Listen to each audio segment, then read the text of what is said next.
Aesop's Fables. The Cock and the Pearl. A cock was once strutting up and down the farmyard among the hens when suddenly he espied something shinning amid the straw. Ho, ho, Quoth he, that's for me. and soon rooted it out from beneath the straw. What did it turn out to be but a pearl that by some chance had been lost in the yard? You may be a treasure Quoth Master Cock. to men that prize you, but for me I would rather have a single barley corn than a peck of pearls. Precious things are for those that can prize them. The Wolf and the Lamb. Once upon a time, a wolf was lapping at a spring on a hillside when looking up, what should he see but a lamb just beginning to drink a little lower down? There's my supper. Thought he. If only I can find some excuse to seize it. Then he called out to the lamb. How dare you muddle the water from which I am drinking? Nay, master, nay. Said Lambikin. If the water be muddy up there, I cannot be the cause of it, for it runs down from you to me. Well then, Said the wolf. why did you call me bad names this time last year? That cannot be. Said the lamb. I am only 6 months old. I don't care. Snarled the wolf. If it was not you, it was your father. And with that, he rushed upon the poor little lamb and Wara, wara, wara, wara, wara. ate her all up. But before she died, she gasped out. Any excuse will serve a tyrant. The dog in the shadow. It happened that a dog had got a piece of meat and was carrying it home in his mouth to eat it in peace. Now on his way home, he had to cross a plank lying across a running brook. As he crossed, he looked down and saw his own shadow reflected in the water beneath. Thinking it was another dog with another piece of meat, he made up his mind to have that also. So he made a snap at the shadow in the water. But as he opened his mouth, the piece of meat fell out, dropped into the water, and was never seen more. Beware lest you lose the substance by grasping at the shadow. The lion's share.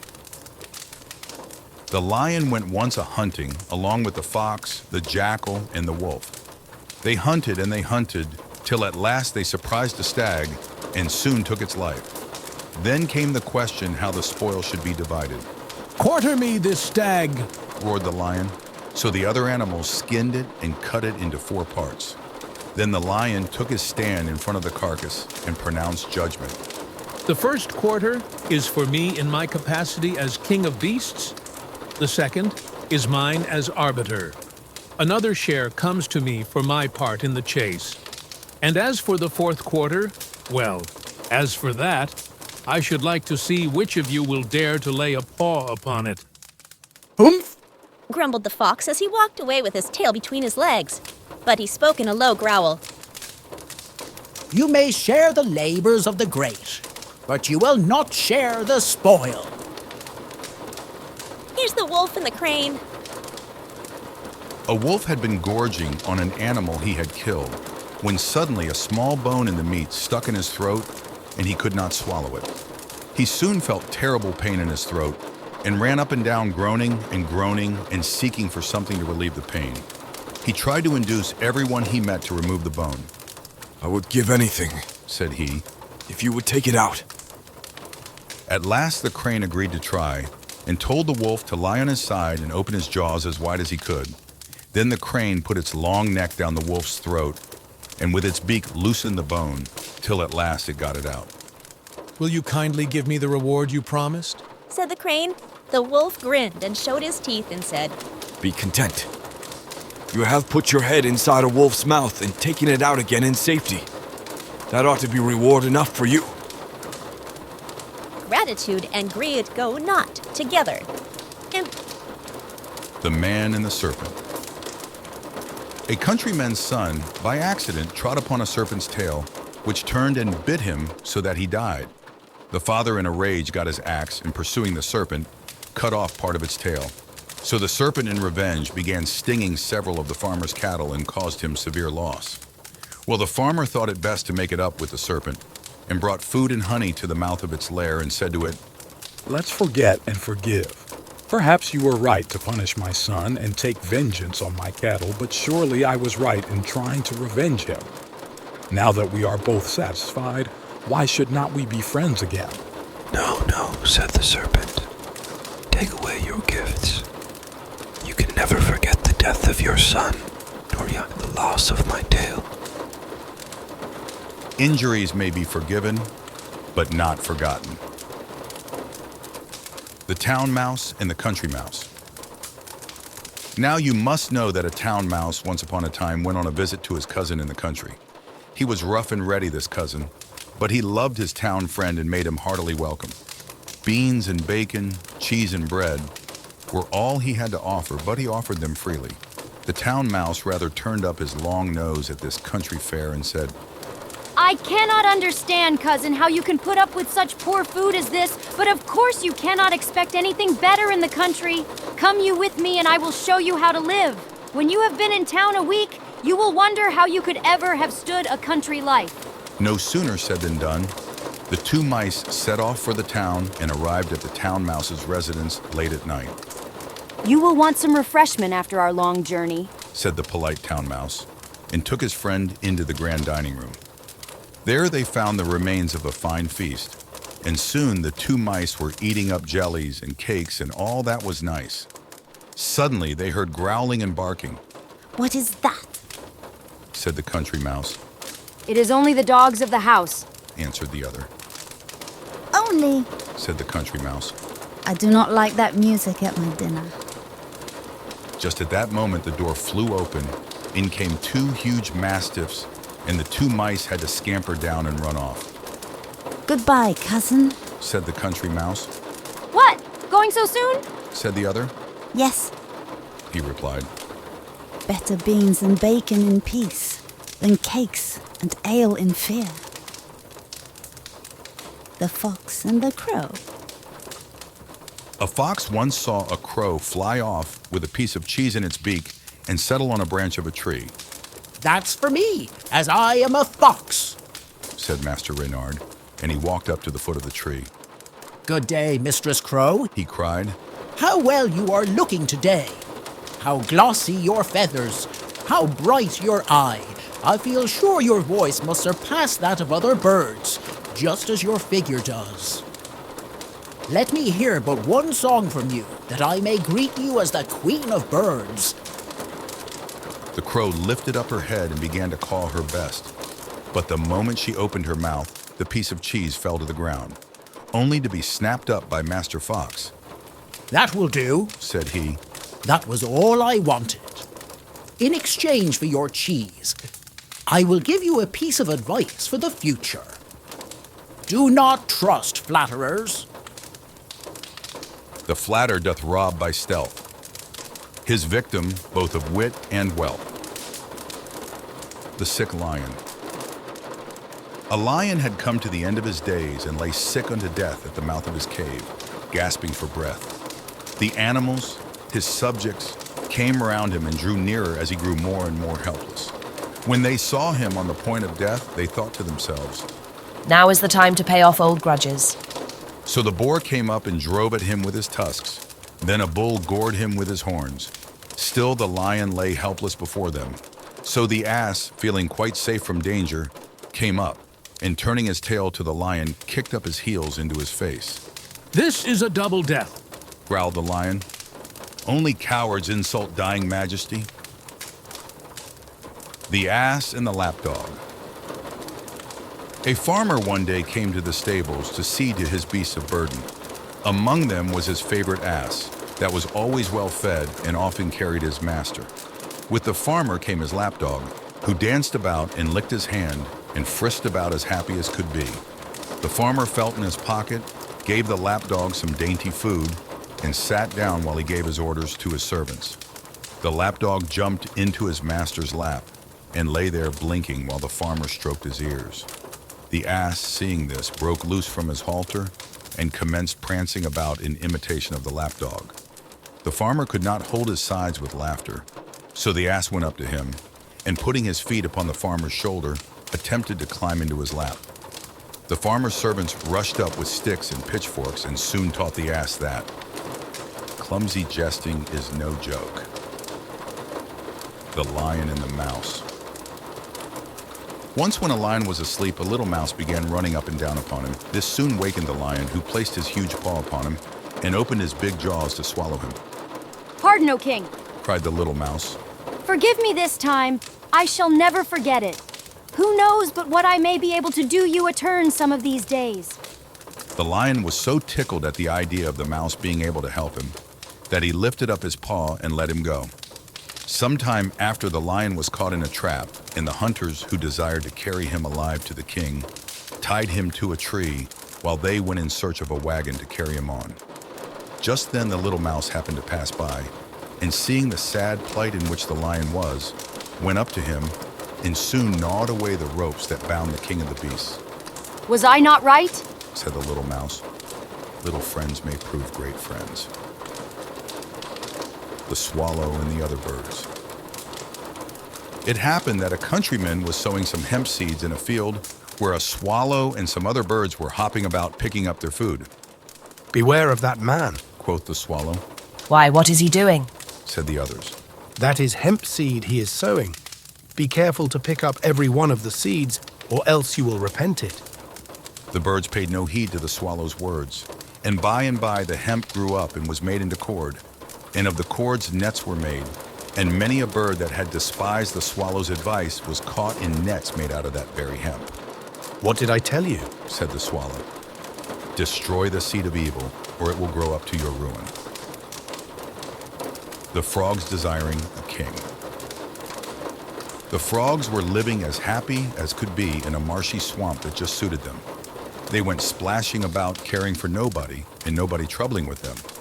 But some of them thought that this was not right, that they should have a king and a proper constitution.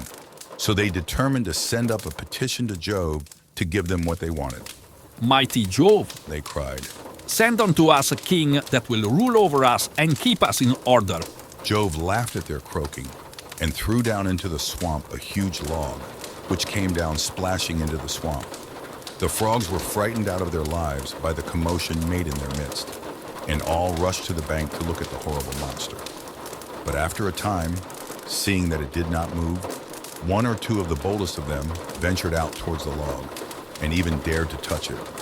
Still it did not move. Then the greatest hero of the frogs jumped upon the log and commenced dancing up and down upon it. Thereupon all the frogs came and did the same.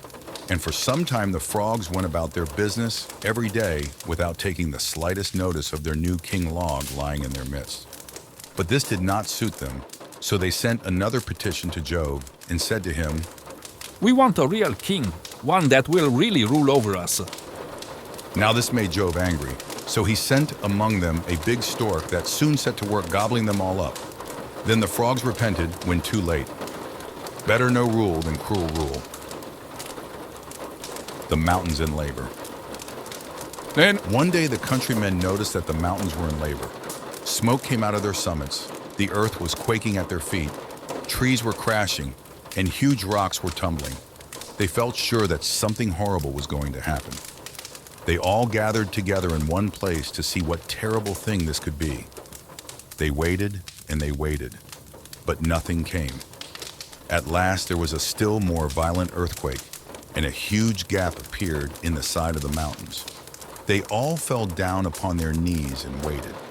At last, a teeny, tiny mouse poked its little head and bristles out of the gap and came running down towards them. And ever after, they used to say, Much outcry, little outcome. The hares and the frogs. The hares were so persecuted by the other beasts, they did not know where to go. As soon as they saw a single animal approach them, off they used to run. One day they saw a troop of wild horses stampeding about, and in quite a panic all the hares scuttled off to a lake hard by, determined to drown themselves rather than live in such a continual state of fear. But just as they got near the bank of the lake, a troop of frogs, frightened in their turn by the approach of the hares, scuttled off and jumped into the water. Truly, said one of the hares, things are not so bad as they seem. There is always someone worse off than yourself. The wolf and the kid. A kid was perched up on the top of a house and looking down saw a wolf passing under him. Immediately, he began to revile and attack his enemy. Murderer and thief! He cried. What do you hear near honest folks' houses? How dare you make an appearance where your vile deeds are known? Curse away, my young friend, said the wolf. It is easy to be brave from a safe distance. The Woodman and the Serpent. One wintry day, a woodman was tramping home from his work when he saw something black lying on the snow. When he came closer, he saw it was a serpent, to all appearance dead. But he took it up and put it in his bosom to warm while he hurried home. As soon as he got indoors, he put the serpent down on the hearth before the fire. The children watched it and saw it slowly come to life again. Then one of them stooped down to stroke it, but the serpent raised its head and put out its fangs and was about to sting the child to death. So the woodman seized his axe and with one stroke cut the serpent in two. Ah, said he, no gratitude from the wicked. The Bald Man and the Fly. There was once a bald man who sat down after work on a hot summer's day. A fly came up and kept buzzing about his bald pate and stinging him from time to time. The man aimed a blow at his little enemy, but whack, his palm came on his head instead. Again the fly tormented him, but this time the man was wiser and said, You will only injure yourself if you take notice of despicable enemies. The Fox and the Stork. At one time, the fox and the stork were on visiting terms and seemed very good friends.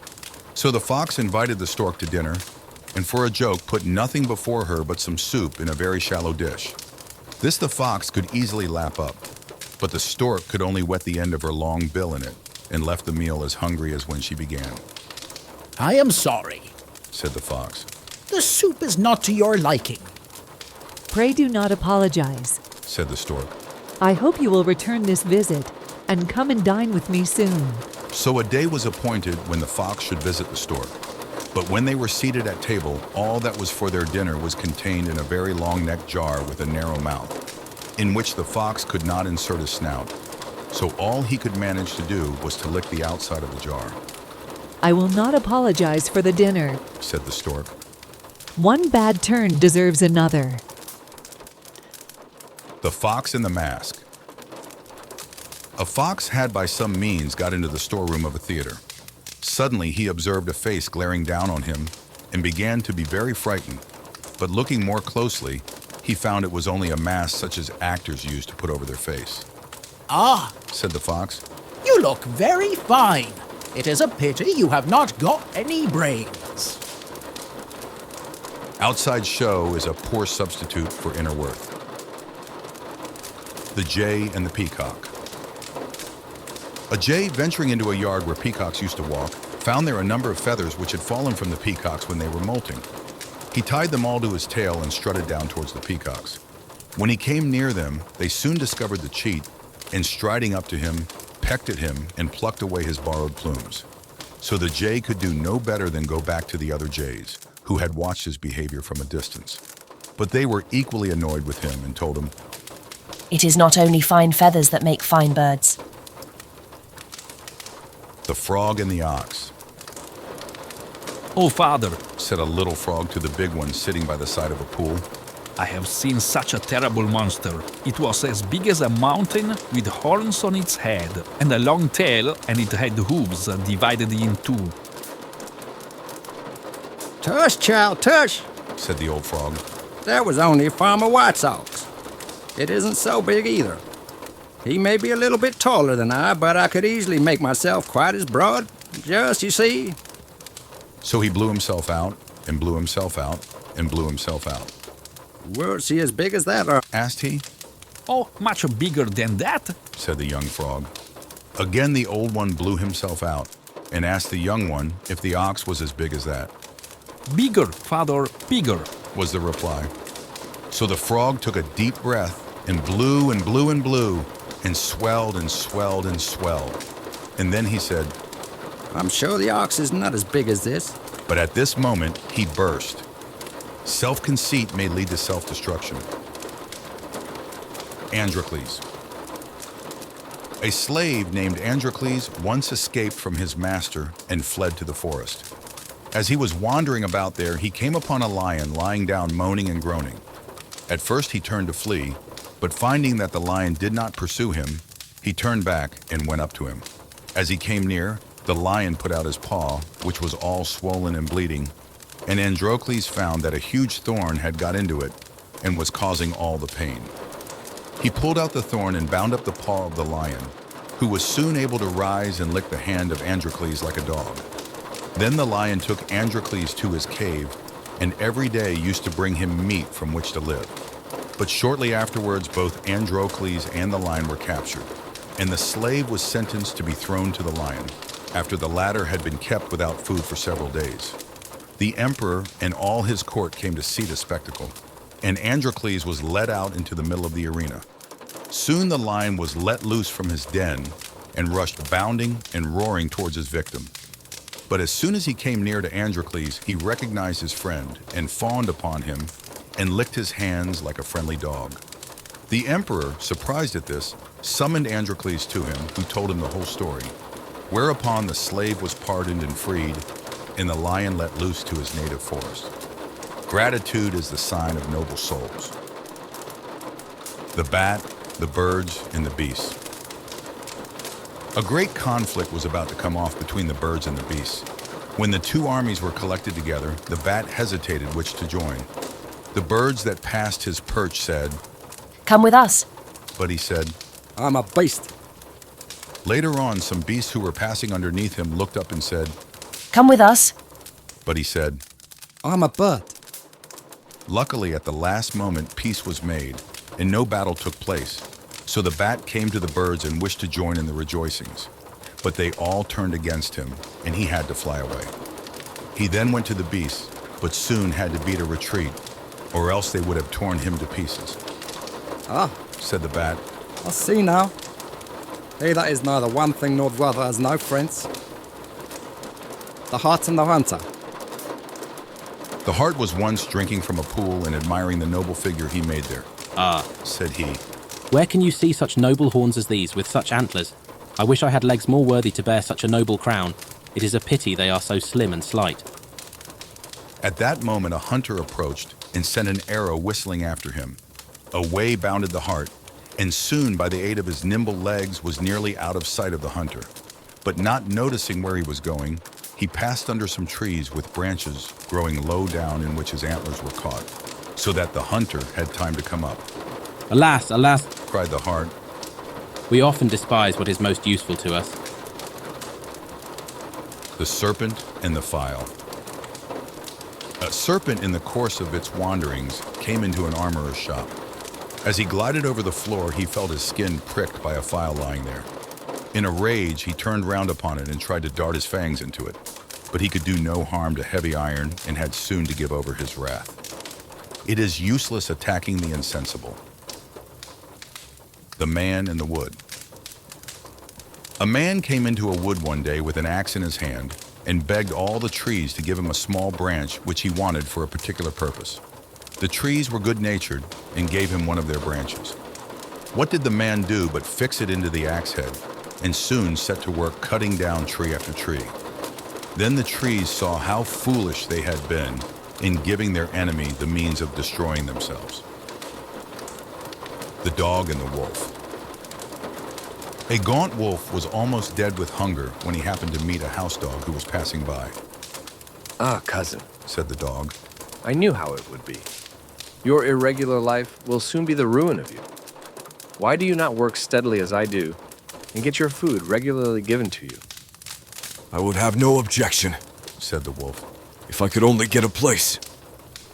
"I will easily arrange that for you," said the dog.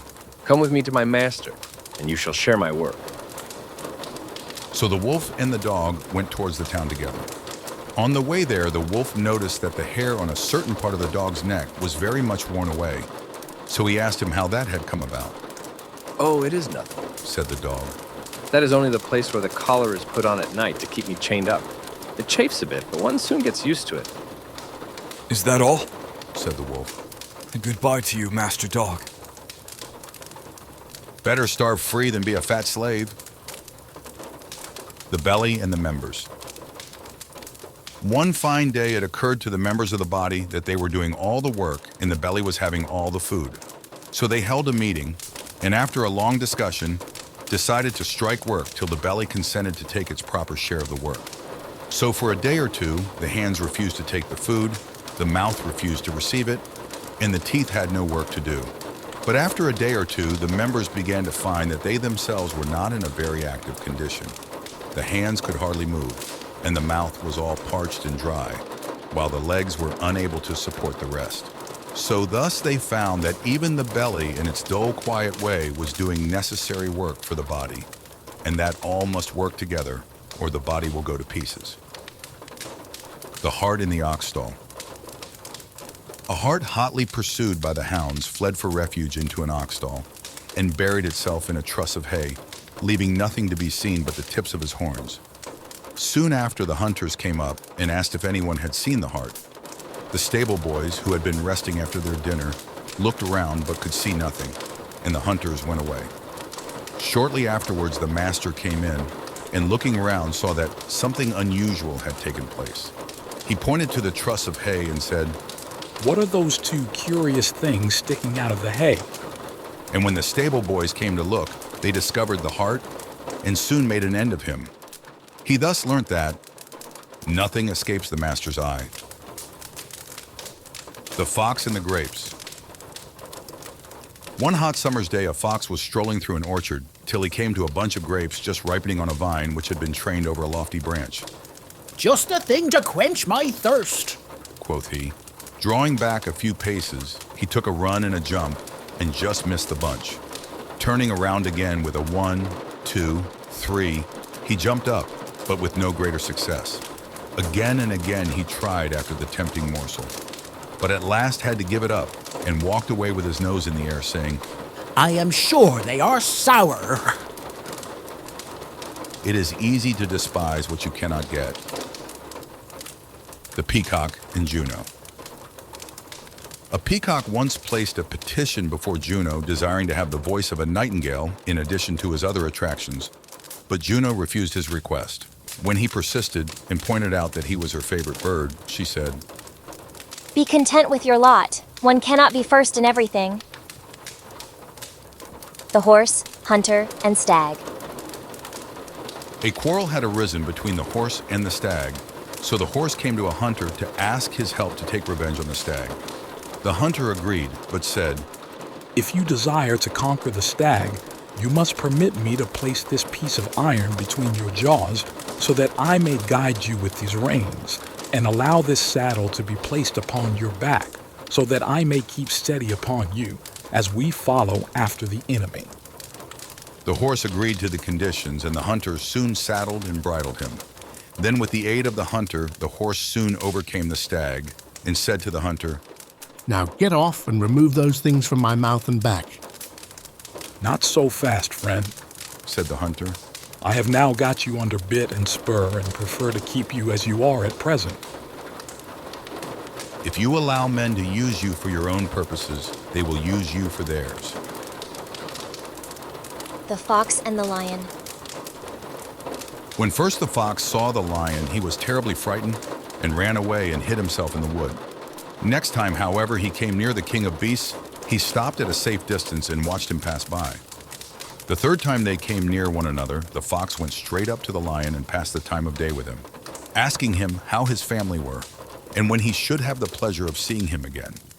Then, turning his tail, he parted from the lion without much ceremony. Familiarity breeds contempt. The lion and the statue. A man and a lion were discussing the relative strength of men and lions in general. The man contended that he and his fellows were stronger than lions by reason of their greater intelligence. "Come now with me," he cried, "and I will soon prove that I am right." So he took him into the public gardens and showed him a statue of Hercules overcoming the lion and tearing his mouth in two. "That is all very well," said the lion, "but proves nothing, for it was a man who made the statue." We can easily represent things as we wish them to be. The ant and the grasshopper. In a field one summer's day, a grasshopper was hopping about, chirping and singing to its heart's content. An ant passed by, bearing along with great toil an ear of corn he was taking to the nest.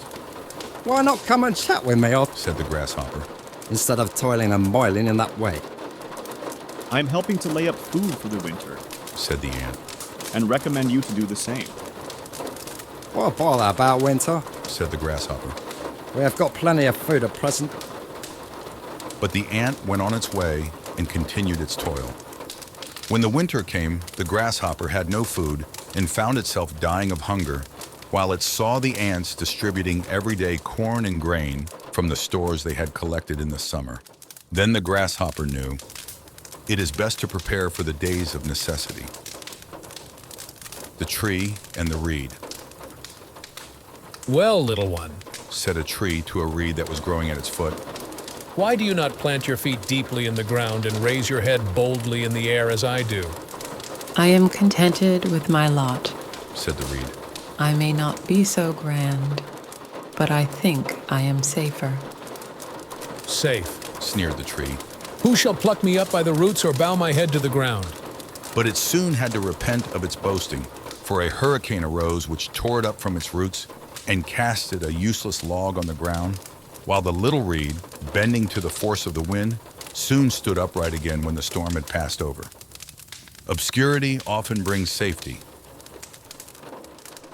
The fox and the cat. A fox was boasting to a cat of its clever devices for escaping its enemies.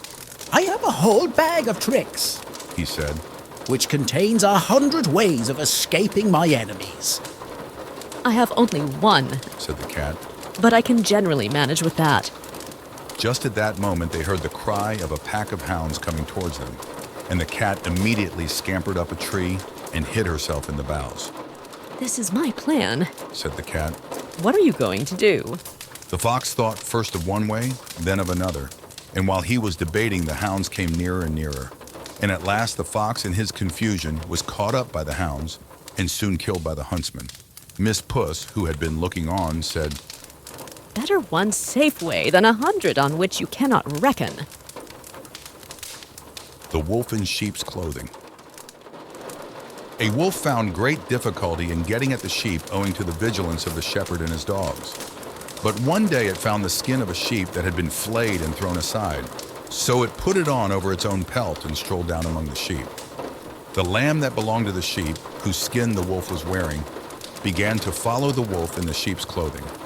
So leading the lamb a little apart, he soon made a meal off her, and for some time he succeeded in deceiving the sheep and enjoying hearty meals. Appearances are deceptive.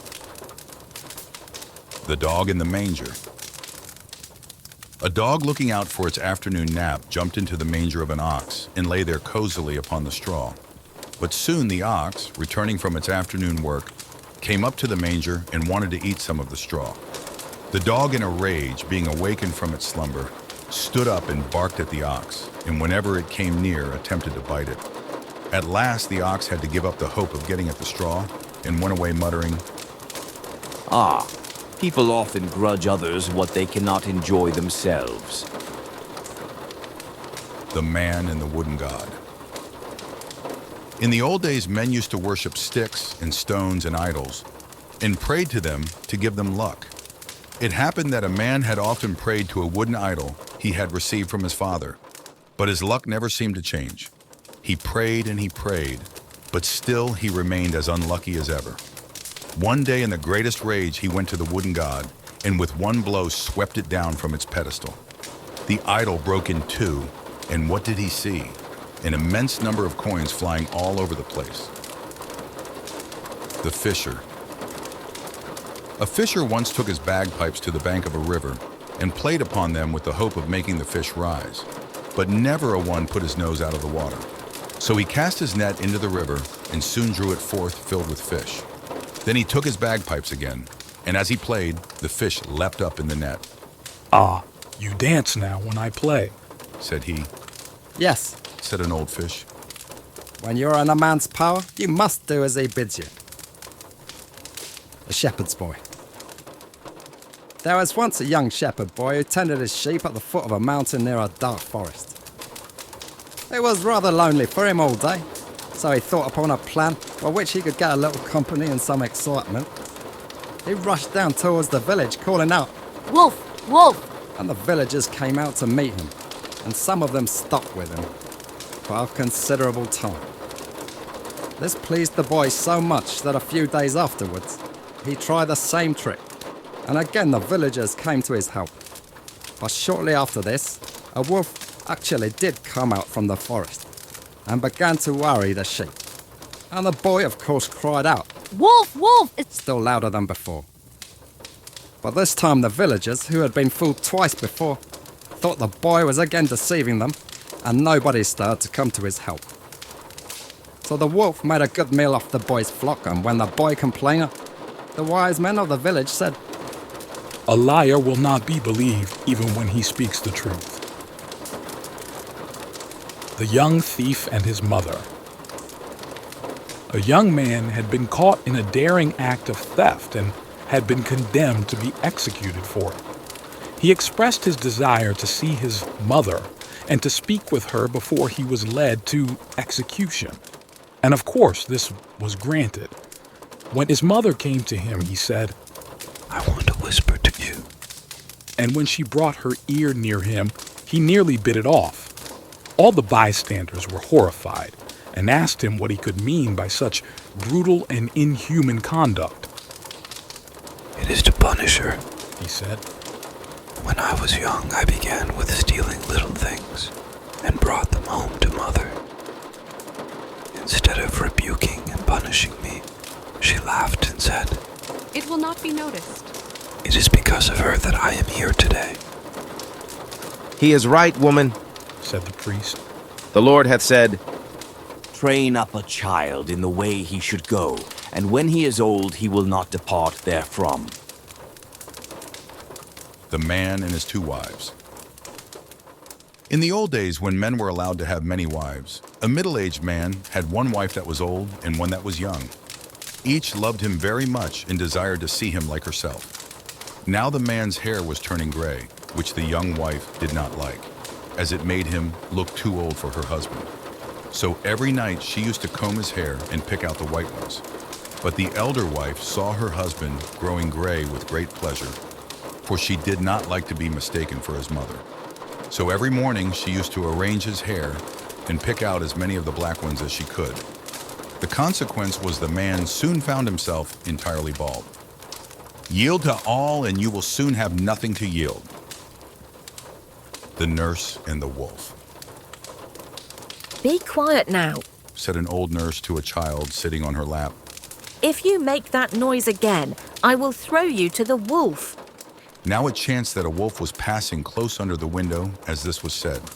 So he crouched down by the side of the house and waited. "I'm in good luck today," thought he. "'Tis sure to cry soon, and a daintier morsel I haven't had for many a long day." So he waited, and he waited, and he waited, till at last the child began to cry, and the wolf came forward before the window and looked up to the nurse, wagging his tail. But all the nurse did was to shut down the window and call for help, and the dogs of the house came rushing out. "Ah," said the wolf as he galloped away. "Enemies' promises were made to be broken." The Tortoise and the Birds. A tortoise desired to change its place of residence, so he asked an eagle to carry him to his new home, promising her a rich reward for her trouble. The eagle agreed, and seizing the tortoise by the shell with her talons, soared aloft. On their way, they met a crow who said to the eagle, "Tortoise is good eating." "The shell is too hard," said the eagle in reply. "The rocks will soon crack the shell," was the crow's answer. And the eagle, taking the hint, let fall the tortoise on a sharp rock, and the 2 birds made a hearty meal of the tortoise. Never soar aloft on an enemy's pinions. The 2 crabs. One fine day, 2 crabs came out from their home to take a stroll on the sand. "Child," said the mother, "you are walking very ungracefully. You should accustom yourself to walking straight forward without twisting from side to side." "Pray, Mother," said the young one, "do but set the example yourself, and I will follow you." Example is the best precept. The ass in the lion's skin. An ass once found a lion's skin which the hunters had left out in the sun to dry. He put it on and went towards his native village. All fled at his approach, both men and animals, and he was a proud ass that day. In his delight, he lifted up his voice and brayed, but then everyone knew him, and his owner came up and gave him a sound cudgeling for the fright he had caused. And shortly afterwards, a fox came up to him and said, "Ah, I knew you by your voice." "Fine clothes may disguise, but silly words will disclose a fool." The Two Fellows and the Bear. Two fellows were traveling together through a wood when a bear rushed out upon them. One of the travelers happened to be in front, and he seized hold of the branch of a tree and hid himself among the leaves. The other, seeing no help for it, threw himself flat down upon the ground with his face in the dust. The bear, coming up to him, put his muzzle close to his ear and sniffed and sniffed. But at last, with a growl, he shook his head and slouched off, for bears will not touch dead meat. Then the fellow in the tree came down to his comrade and, laughing, said, "What was it that Master Bruin whispered to you?" "He told me," said the other. "Never trust a friend who deserts you at a pinch." The Two Pots. Two pots had been left on the bank of a river, one of brass and one of earthenware. When the tide rose, they both floated off down the stream. Now the earthenware pot tried its best to keep aloof from the brass one, which cried out, "Fear nothing, friend. I will not strike you." "But I may come in contact with you," said the other. "If I come too close. And whether I hit you or you hit me, I shall suffer for it." The strong and the weak cannot keep company. The Four Oxen and the Lion. A lion used to prowl about a field in which 4 oxen used to dwell. Many a time he tried to attack them, but whenever he came near, they turned their tails to one another, so that whichever way he approached them, he was met by the horns of one of them. At last, however, they fell a quarreling among themselves, and each went off to pasture alone in a separate corner of the field. Then the lion attacked them one by one, and soon made an end of all 4. United we stand, divided we fall. The Fisher and the Little Fish. It happened that a fisher, after fishing all day, caught only a little fish. "Pray let me go, master," said the fish. "I'm much too small for your eating just now. If you put me back into the river, I shall soon grow. Then you can make a fine meal off me." "Nay, nay, my little fish," said the fisher. "I have you now, I may not catch you hereafter." A little thing in hand is worth more than a great thing in prospect. Avaricious and envious. 2 neighbors came before Jupiter and prayed him to grant their heart's desire. Now the one was full of avarice, and the other eaten up with envy. So to punish them both, Jupiter granted that each might have whatever he wished for himself, but only on condition that his neighbor had twice as much.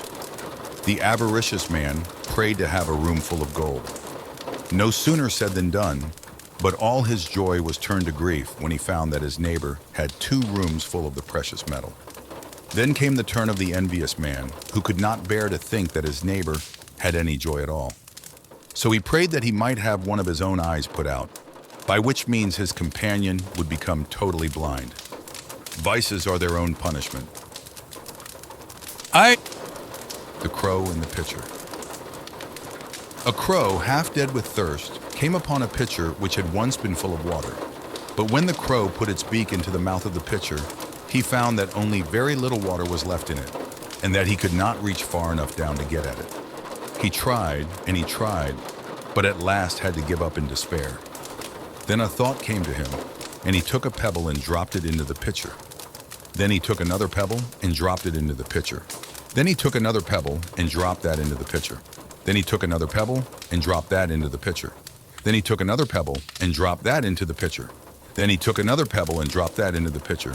At last, he saw the water mount up near him, and after casting in a few more pebbles, he was able to quench his thirst and save his life. Little by little does the trick. The Man and the Satyr. A man had lost his way in a wood one bitter winter's night. As he was roaming about, a satyr came up to him, and finding that he had lost his way, promised to give him a lodging for the night and guide him out of the forest in the morning. As he went along to the satyr's cell, the man raised both his hands to his mouth and kept on blowing at them. What do you do that for? Said the satyr. My hands are numb with the cold, said the man, and my breath warms them. After this, they arrived at the satyr's home, and soon the satyr put a smoking dish of porridge before him. But when the man raised his spoon to his mouth, he began blowing upon it. And what do you do that for? Said the satyr. The porridge is too hot, and my breath will cool it. Out you go, said the satyr. I will have naught to do with a man who can blow hot and cold with the same breath. The goose with the golden eggs. One day a countryman going to the nest of his goose found there an egg all yellow and glittering. When he took it up, it was as heavy as last, and he was going to throw it away because he thought a trick had been played upon him. But he took it home on second thoughts and soon found to his delight that it was an egg of pure gold. Every morning the same thing occurred, and he soon became rich by selling his eggs. As he grew rich, he grew greedy, and thinking to get at once all the gold the goose could give, he killed it and opened it only to find nothing. Greed oft-o'er reaches itself. The Laborer and the Nightingale. A laborer lay listening to a nightingale's song throughout the summer night. So pleased was he with it that the next night he set a trap for it and captured it. Now that I have caught thee, he cried, thou shalt always sing to me. We nightingales never sing in a cage, said the bird. Then I'll eat thee, said the laborer. I have always heard say that a nightingale on toast is dainty morsel. Nay, kill me not, said the nightingale. But let me free, and I'll tell thee 3 things far better worth than my poor body. The laborer let him loose, and he flew up to a branch of a tree and said, Never believe a captive's promise, that's one thing. Then again, keep what you have. And third piece of advice is, sorrow not over what is lost forever. Then the songbird flew away. The fox, the cock, and the dog. One moonlight night, a fox was prowling about a farmer's hen coop and saw a cock roosting high up beyond his reach. Good news! Good news! He cried. Well, what is that? Said the cock. King Lion has declared a universal truce. No beast may hurt a bird henceforth, but all shall dwell together in brotherly friendship. Why, that is good news, said the cock. And there I see someone coming, with whom we can share the good tidings. And so saying, he craned his neck forward and looked afar off. What is it you see? Said the fox.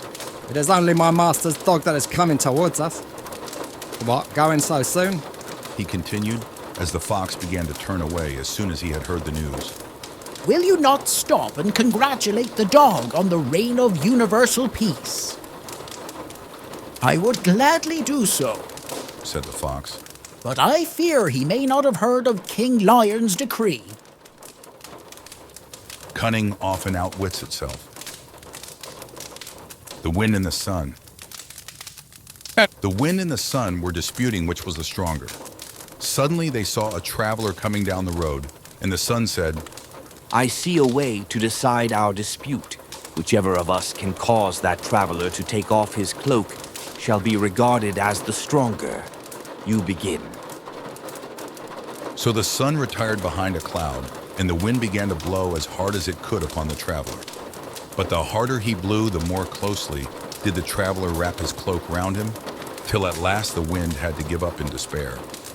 Then the sun came out and shone in all his glory upon the traveler, who soon found it too hot to walk with his cloak on. Kindness affects more than severity.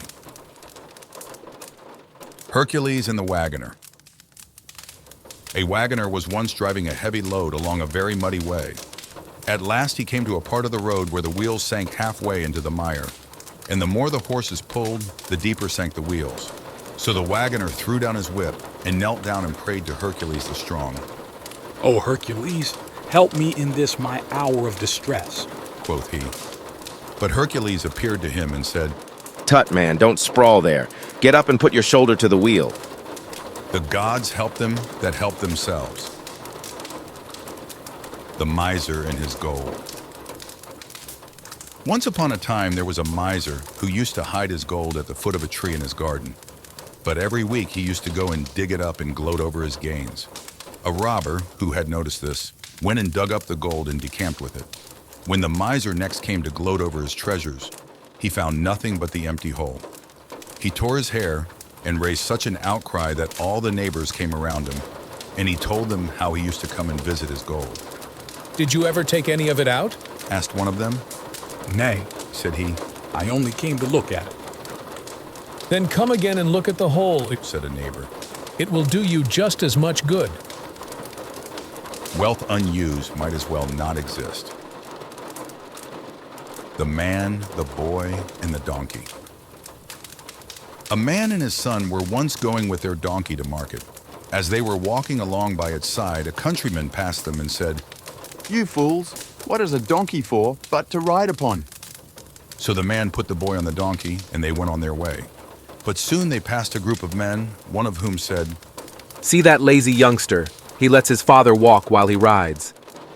So the man ordered his boy to get off and got on himself.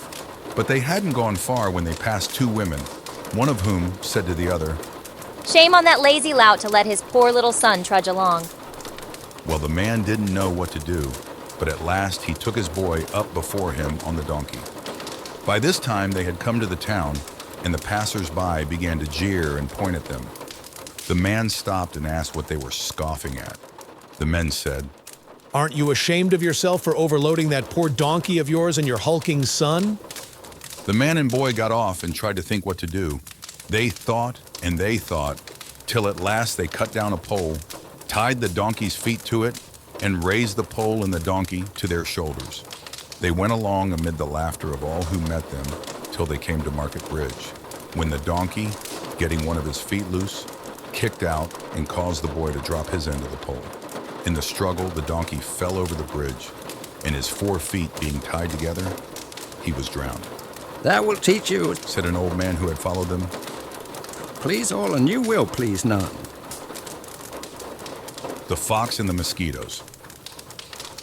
A fox, after crossing a river, got its tail entangled in a bush and could not move. A number of mosquitoes, seeing its plight, settled upon it and enjoyed a good meal undisturbed by its tail. A hedgehog strolling by took pity upon the fox and went up to him. "You are in a bad way, neighbor," said the hedgehog. "Shall I relieve you by driving off those mosquitoes who are sucking your blood?" "Thank you, Master Hedgehog," said the fox. "but I would rather not." "Why, how is that?" asked the hedgehog. "Well, you see," was the answer. "these mosquitoes have had their fill. If you drive these away, others will come with fresh appetite and bleed me to death." The fox without a tail. It happened that a fox caught its tail in a trap, and in struggling to release himself, lost all of it but the stump. At first he was ashamed to show himself among his fellow foxes, but at last he determined to put a bolder face upon his misfortune, and summoned all the foxes to a general meeting to consider a proposal which he had to place before them. When they had assembled together, the fox proposed that they should all do away with their tails. He pointed out how inconvenient a tail was when they were pursued by their enemies, the dogs, how much it was in the way when they desired to sit down and hold a friendly conversation with one another. He failed to see any advantage in carrying about such a useless encumbrance. "That is all very well," said one of the older foxes, "but I do not think you would have recommended us to dispense with our chief ornament if you had not happened to lose it yourself." Distrust interested advice. The one-eyed doe. A doe had had the misfortune to lose one of her eyes and could not see anyone approaching her on that side. So to avoid any danger, she always used to feed on a high cliff near the sea, with her sound eye looking towards the land. By this means, she could see whenever the hunters approached her on land, and often escaped by this means. But the hunters found out that she was blind of one eye, and hiring a boat rowed under the cliff where she used to feed and shot her from the sea. "Ah, Cried she with her dying voice. you cannot escape your fate." Belling the cat. Long ago, the mice had a general council to consider what measures they could take to outwit their common enemy, the cat. Some said this and some said that, but at last a young mouse got up and said he had a proposal to make, which he thought would meet the case. You will all agree, Said he, that our chief danger consists in the sly and treacherous manner in which the enemy approaches us. Now, if we could receive some signal of her approach, we could easily escape from her. I venture, therefore, to propose that a small bell be procured and attached by a ribbon round the neck of the cat. By this means, we should always know when she was about and could easily retire while she was in the neighborhood. This proposal met with general applause until an old mouse got up and said, That is all very well, but who is to bell the cat? The mice looked at one another and nobody spoke. Then the old mouse said, It is easy to propose impossible remedies. The Hare and the Tortoise. The hare was once boasting of his speed before the other animals. I have never yet been beaten, said he, when I put forth my full speed. I challenge anyone here to race with me. The tortoise said quietly, I accept your challenge. That is a good joke, said the hare. I could dance round you all the way.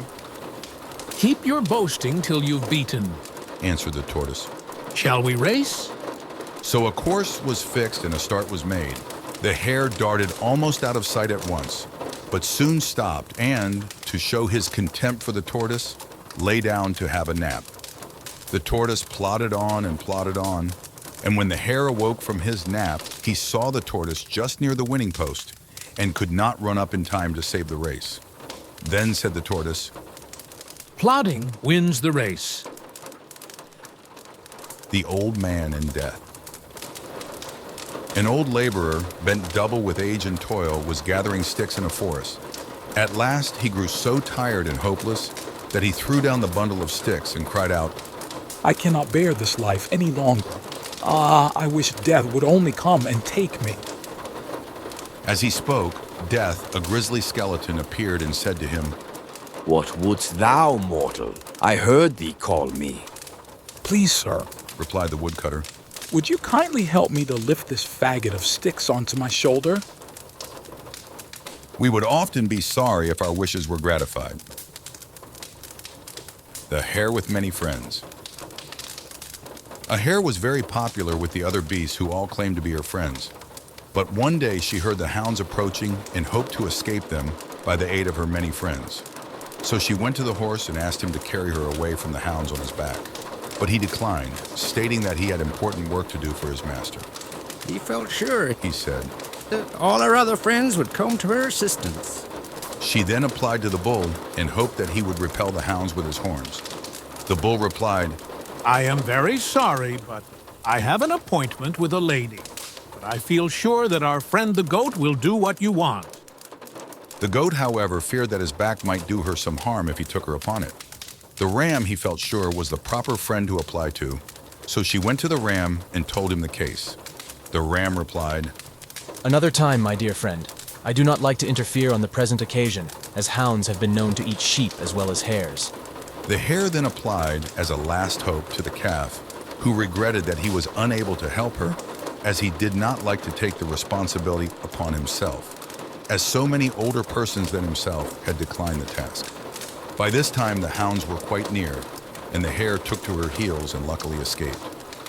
He that has many friends has no friends. The Lion in Love. A lion once fell in love with a beautiful maiden and proposed marriage to her parents. The old people did not know what to say. They did not like to give their daughter to the lion, yet they did not wish to enrage the king of beasts. At last the father said, We feel highly honored by your majesty's proposal, but you see our daughter is a tender young thing, and we fear that in the vehemence of your affection you might possibly do her some injury.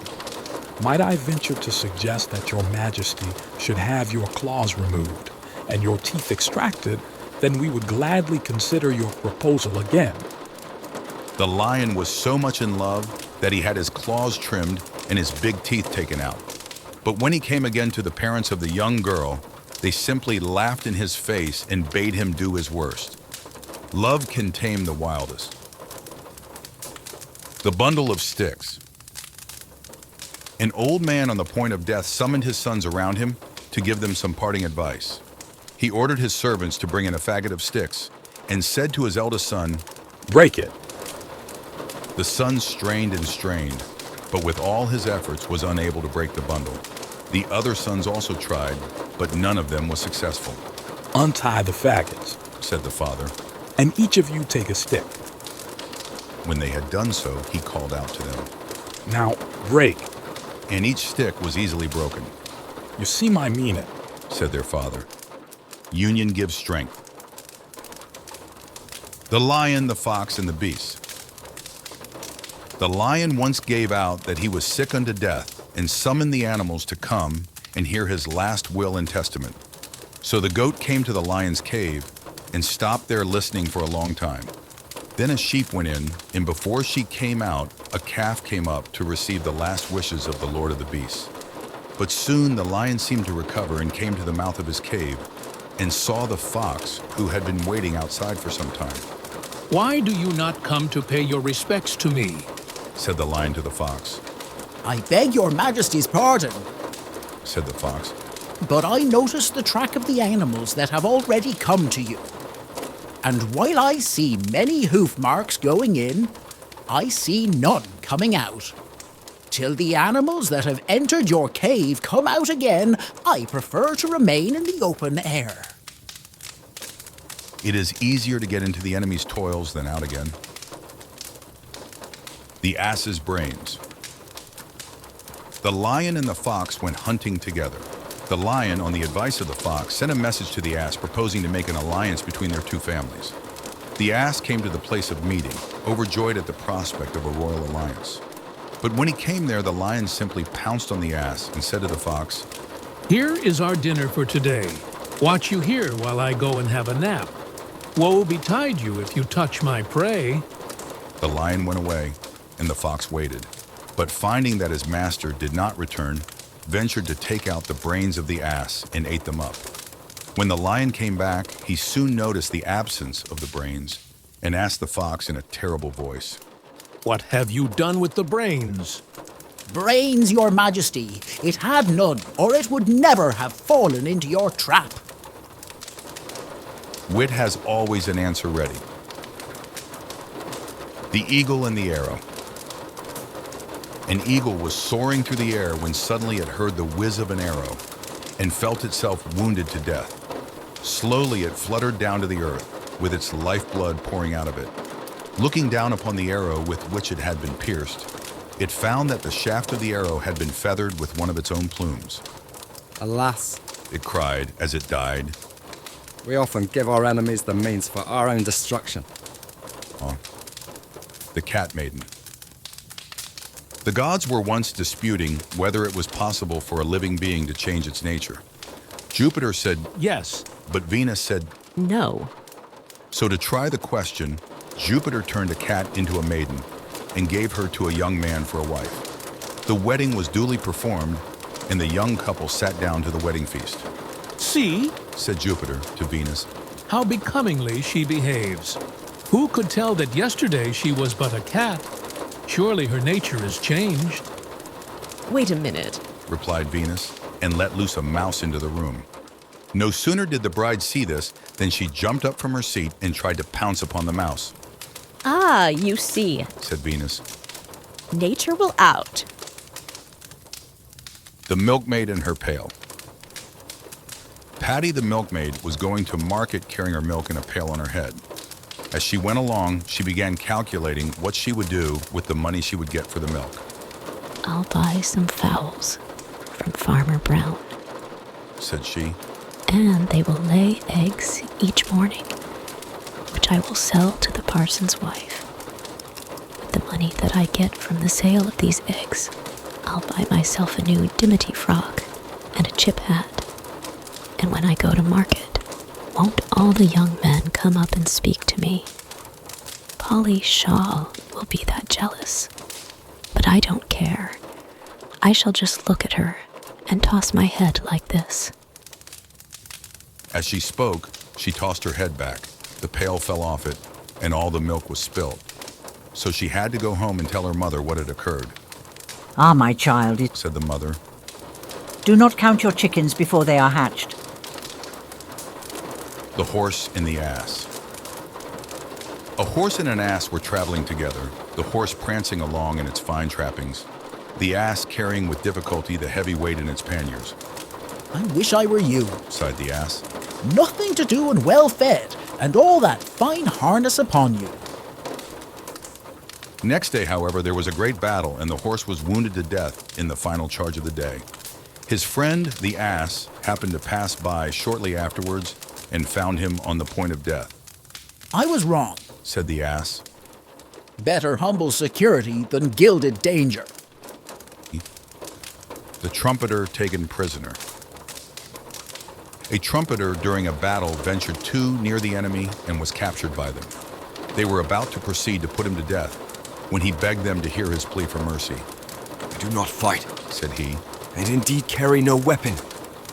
I only blow this trumpet, and surely that cannot harm you. Then why should you kill me? You may not fight yourself, said the others, but you encourage and guide your men to the fight. Words may be deeds. The buffoon and the countryman. At a country fair, there was a buffoon who made all the people laugh by imitating the cries of various animals. He finished off by squeaking so like a pig that the spectators thought that he had a porker concealed about him. But a countryman who stood by said, "Call that a pig's squeak, nothing like it. You give me till tomorrow, and I will show you what it's like." The audience laughed, but next day, sure enough, the countryman appeared on the stage and, putting his head down, squealed so hideously that the spectators hissed and threw stones at him to make him stop. "You fools!" he cried, "See what you have been hissing!" and held up a little pig whose ear he had been pinching to make him utter the squeals. Men often applaud an imitation and hiss the real thing. The old woman in the wine jar. You must know that sometimes old women like a glass of wine. One of this sort once found a wine jar lying in the road and eagerly went up to it hoping to find it full. But when she took it up, she found that all the wine had been drunk out of it. Still, she took a long sniff at the mouth of the jar. "Ah!" she cried. "What memories cling round the instruments of our pleasure." The fox and the goat. By an unlucky chance, a fox fell into a deep well from which he could not get out. A goat passed by shortly afterwards and asked the fox what he was doing down there. "Oh, have you not heard?" said the fox. "There is going to be a great drought. So I jumped down here in order to be sure to have water by me. Why don't you come down too?" The goat thought well of this advice and jumped down into the well, but the fox immediately jumped on her back, and by putting his foot on her long horns managed to jump up to the edge of the well. "Goodbye, friend," said the fox. "Remember next time, never trust the advice of a man in difficulties." The end.